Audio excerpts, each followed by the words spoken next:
I don't know. And I think too, there's a couple things that have sort of contributed to the different personalities. And one is the we've got this, or almost this Formula One type developmental track for Supercross riders where they don't race a lot. They're not organically grown. They're developed in these facilities. They race very little, and they don't necessarily get that sort of survival instinct that you get coming through the normal race ranks, where you go through the C's, you go through the B's, and you just sort of learn. There's 1,000 lessons all summer long. And with Chase, I think about talking to young guys at different times, and I distinctly remember telling Brady this over and over, dude, you cannot crash. You just have to ride your speed. Right. And your speed will go up. But if you ride past that and crash, now you just took it's a one step back, 30 steps backwards every time you crash and you get hurt. And I mean, even I remember Krista, when she was young, it was Krista, every time you come out, you're slower because you don't last more than 3 events and you crash. Right. And it's it sounds like obvious, yeah, just don't crash. But I mean, it's a choice. Right. You ride within your limits. And I hate to say it, but I just think, yeah, Chase is always sort of going for a home run, going a little past his limit. And maybe he's got some sort of mental problem, but I don't think so. I think we've all seen riders like Chase, and you think, well, how do you get to that level? Well, they don't race that much anymore. It kind of works. But I don't know. I think he just needs to just rein it in. Rein it in and then get fast, Right. But you think about it, you said they don't race much. These guys race all week, especially the star guys. From what I've heard is they put them all out there on the track and they race. They have a race, just pretty much every day. Yeah, so I think it's a lot. The developmental cycle is very different than it used to be. And I mean, they race 5 events a year. And then I also think no matter what they say, race day is race day. And it's different than practice day. I mean, I think we all can think of examples yeah, I'm sure those star guys, it's a competitive deal, but how many countless laps have you and I turned, Brett? And you go as fast as you can all the time, but race day is still different. Yeah, that big game player in you seems to just come out during a race, and then sometimes during the race you're going well, I didn't realize I had this in me or whatever sometimes. Yeah, in fact, I can vouch for that because Brett and I often practice about the same speed, but on race day, Brett always has another level he clicks up to. But I'm clicking up too, but it's just different. I mean, I could be wrong, but I think of things say racing a hare scrambles, for example, 2 hours of, and I did one this spring out in Minnesota, and every pass was tough because it was dusty and one line. And I'm telling you what, when you get ahead of somebody, you are not going to let them back off, and so that's, I think of that as I was watching those guys sort of, you say, welcome Hayden to the front of the pack. I was thinking oh my God, there are so many opportunities they have for slowing him down, and nobody's doing it. Even if he is faster, that doesn't mean, there's a point at which you go, oh, I know, at this point in the race, I can't hold this guy off. But you don't, every rider's doing that all race long for him. It blows me away. And I do think those are lessons you learn in all those preliminary races, all those developmental races. But yeah, you're talking about in the amateur ranks coming up where you raced 50 races that summer when it's all said and done or something. Yes. Gotcha. Yep. Yeah. Point taken. Hare scrambles one weekend, motos the next weekend, and Yeah, and well, and honestly, we could wax about the old days, but yeah, when in the '80s we raced every weekend all summer long, and then occasionally there'd be Saturday, Sunday events or Friday night fair races and all this stuff, and you just went to them, and you just turned those laps, and from what I understand, like a lot of the amateurs now, they race 4 or 5 races a year. And I just well, actually Cooper Webb has talked about that. Like Cooper came up as a true amateur going to race in all these little event or smaller events. And we see it week in and week out that guy's just a smarter racer than everybody else out there. Yeah. There's a reason for it. I mean, not to shift gears on that, but I really do want to kind of delve into that a little bit. You kind of mentioned that we saw everybody doing their thing, and we really did. Yes, Eli won race 3, and he did it in Eli style and fashion, but then we saw Cooper Webb win the overall in Cooper Webb fashion. You know what I mean? It's just like the right place, the consistency,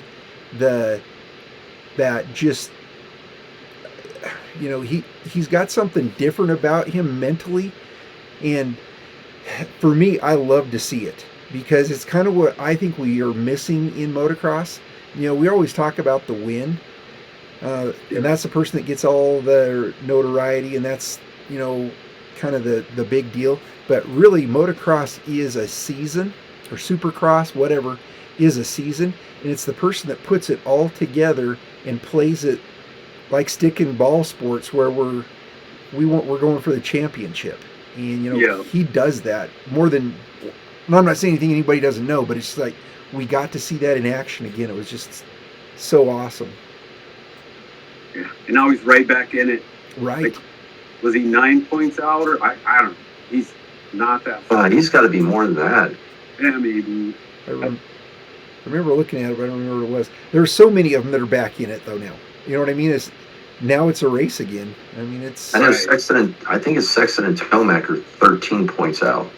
Or no, it wouldn't be Tomac. Or was it? Tomac's in the lead, 4 to Hunter. Oh, that's right. They were. That was for the overall race, I guess, for 3rd place. Was it 3rd place this past weekend? But anyway, Chase entered this past weekend 12 points down on the championship. Now he's 13 points, so he lost a point.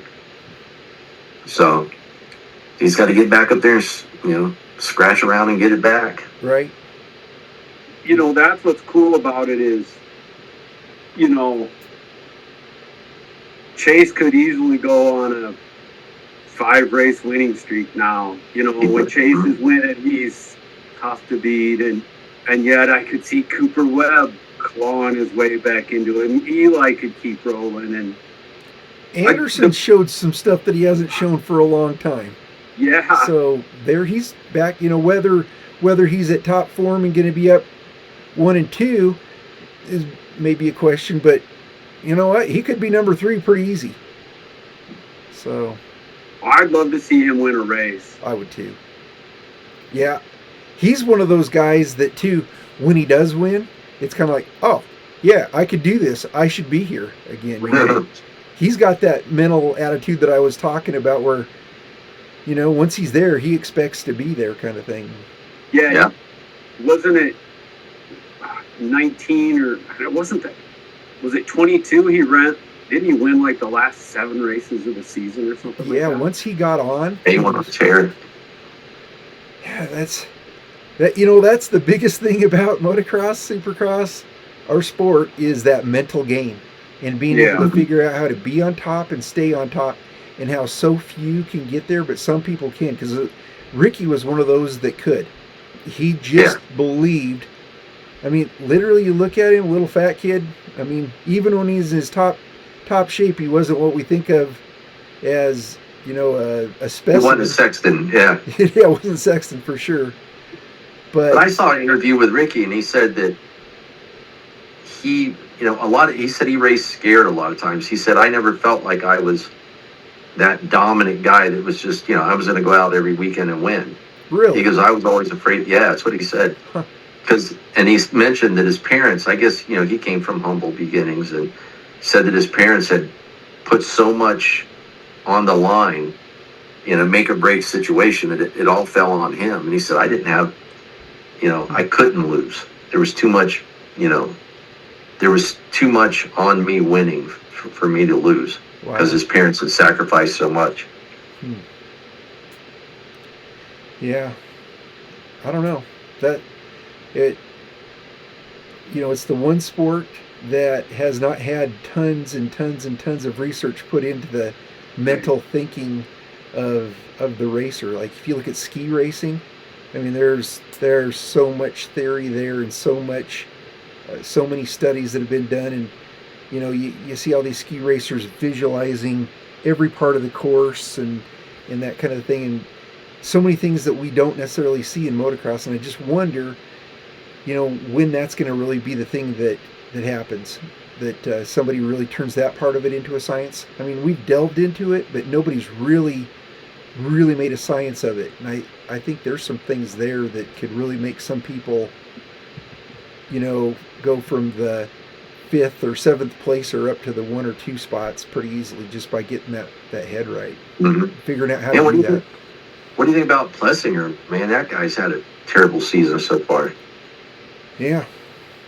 I think it's one of those mental kind of things. You know what I mean? It's like, I take this going back to ski instructing.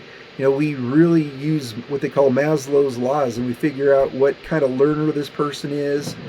Visual, are they audible, are they, all the different types of personalities and that kind of thing. I think there's some things there that these guys get, and then they get beat down, and then they're not able to recover just because of those things. Seems like he's got a lot of bad luck too, though. People cleaning him out, or someone wrecking in front of him, or whatever it may be. It just seems like he's had just a string of bad luck. But think about how many people can't change their stars. You know what I'm saying? And then there's certain people that can. And it was kind of like we were talking about the Trey Canard thing. Trey Canard, Austin Faulkner, those guys, all kinds of talent. But somehow they're magnets to get into, if there's going to be a problem, all of a sudden, we're watching the race. Oh, somebody went down on the whole shot on the first corner. You automatically think, oh, it was probably Trey Canard. And you go back, and sure enough, it was. And it's weird how certain people get trapped into that thing. And I don't know what it is, but that's kind of what I see happen with Plessinger. It's just like this year, it's just like he started having things go his way, and then now it's one thing after another. I don't know. Well, the very first race of the year, Anaheim won. He got the whole shot, and Cooper Webb cleaned him out in the first corner, I think it was. Yeah. Because that's right. I don't know. And I mean, it seems like it's just gone downhill ever since then. I don't know. And it is kind of tough, because like I've been watching a lot of MXGP lately, and it's just so much more likely to go through a race without an incident, I think that one goes down to that mental thing, and I still put this in the place of motorcycles, the motorcycle culture in Europe and the rest of the world versus us. It's a motorcycle culture, it's transportation, just all the things that people learn about motorcycles, and the belief system around motorcycles, and the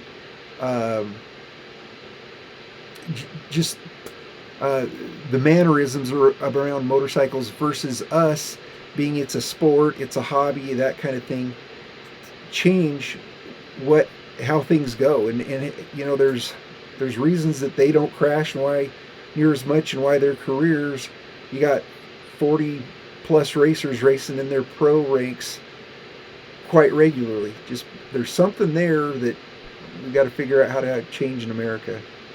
But remember, they're specific to one sport, and that's outdoor motocross. They're not doing the Supercross and everything like that. Most of them aren't. I mean, we do see some of them doing the World Supercross stuff and that kind of thing. But I mean, they don't go from season to season to season like our guys do, Absolutely true. Yeah. I think Coonan's coming over next year. Really? That'd be cool. Yeah, Lucas. I suppose they both will come, but I heard for like he's going to race 26 over there, and for 27 probably come here for Supercross and Motocross. That'll be interesting. I love it. Yeah, I'm excited. He's fun to watch. It's like when he's going, he goes fast. Oh yeah, they were cool to watch. Hopefully we don't have another Prado situation on our hands.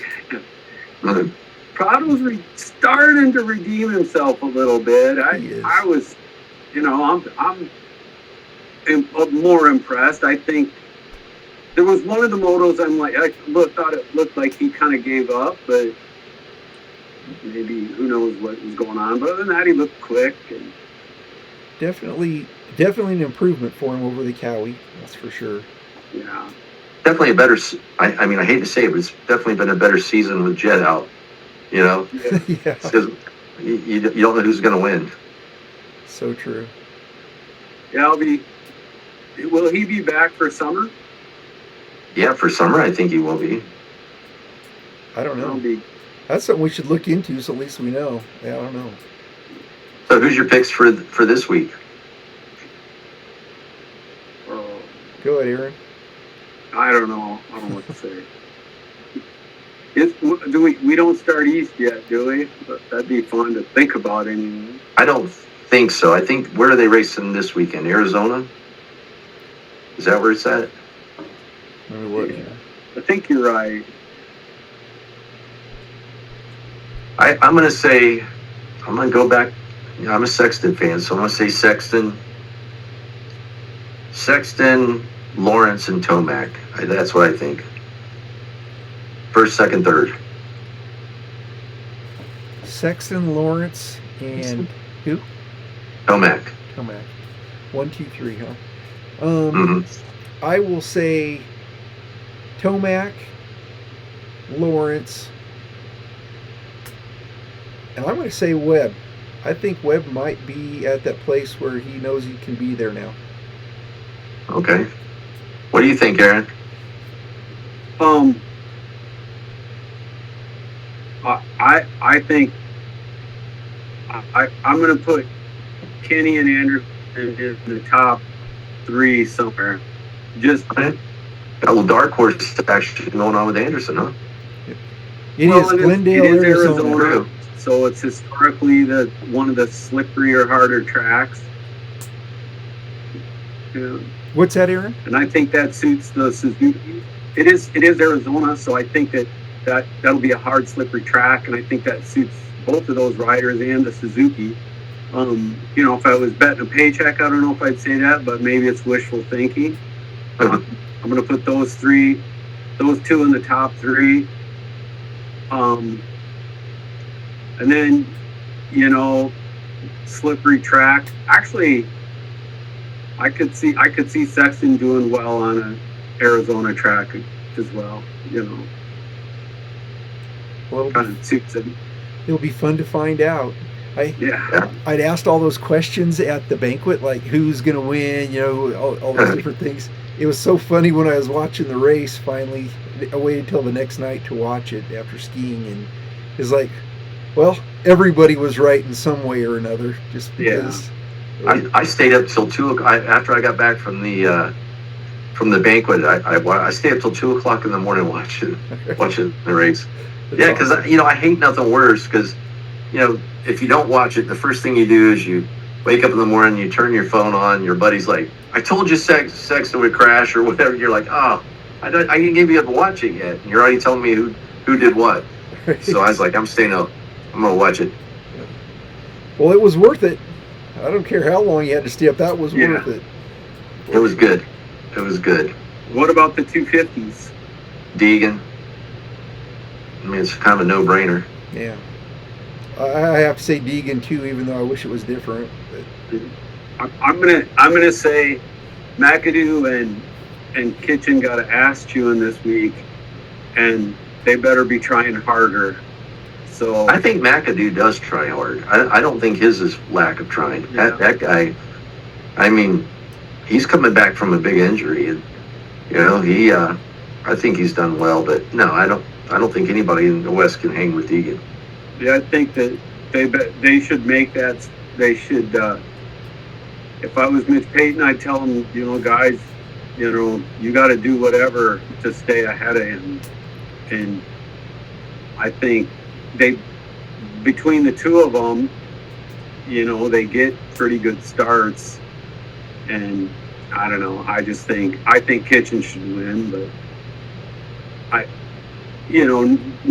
not necessarily because he's the fastest, but more because I think he'll get a start and he should find a way to stay ahead. Right. But see, that's the thing with Deegan. He gets good starts typically. He's some hit and miss. He's been starting behind those guys, or not Kitchen, but McAdoo's been getting good starts. McAdoo does, yeah. And Ansey could be back too. I think this would be a good track for Ansey. He's got good throttle control. He's a real smart racer. It'll be a fast track, so right.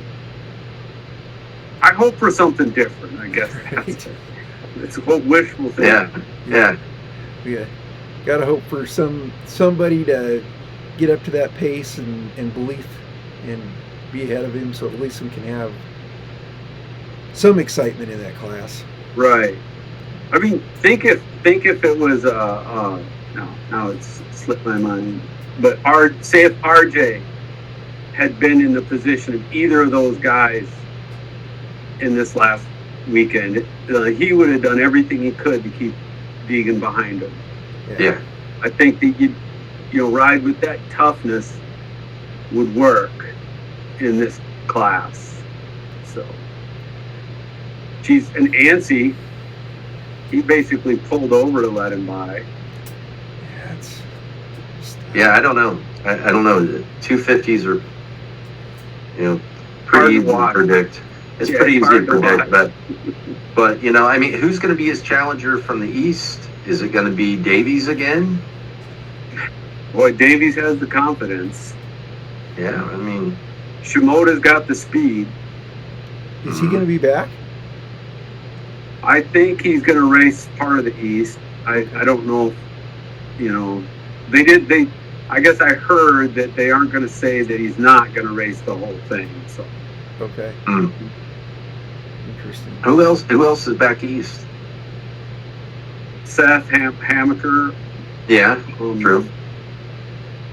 Bennick. Oh, Fortner. Fortner will go back down to 250. Yeah, Fortner will go down. I think Fortner could be really tough. Right. He could be if he can just catch a break.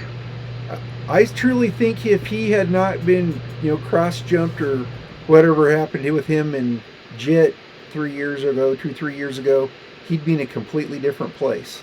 Yeah. Yeah, he owned all those guys. Yeah. He's been playing catch up. Right. For a while now. It just seems like Pro Circuit's kind of had I don't know. It seems like they've kind of had just a mark against them for whatever reason. Remember, used to they were like the can't miss kid. I mean, they on everything, and it was like boom, a drought. Yeah. Yeah. It's funny how that goes. I had heard a stat. It was like from 1980 to 1990, Honda won every title except for what Jeff Ward won. Uh-huh. And then after that they had the McGrath and a little bit into Ricky, and then it just stopped. Yeah. I mean, Honda didn't win anything forever. So, and Pro Circuit, they were untouchable forever. Now they just can't seem to buy a win. Mm-hmm. And they got good bikes and good riders, so it's a mystery. Absolutely. Right. Yeah.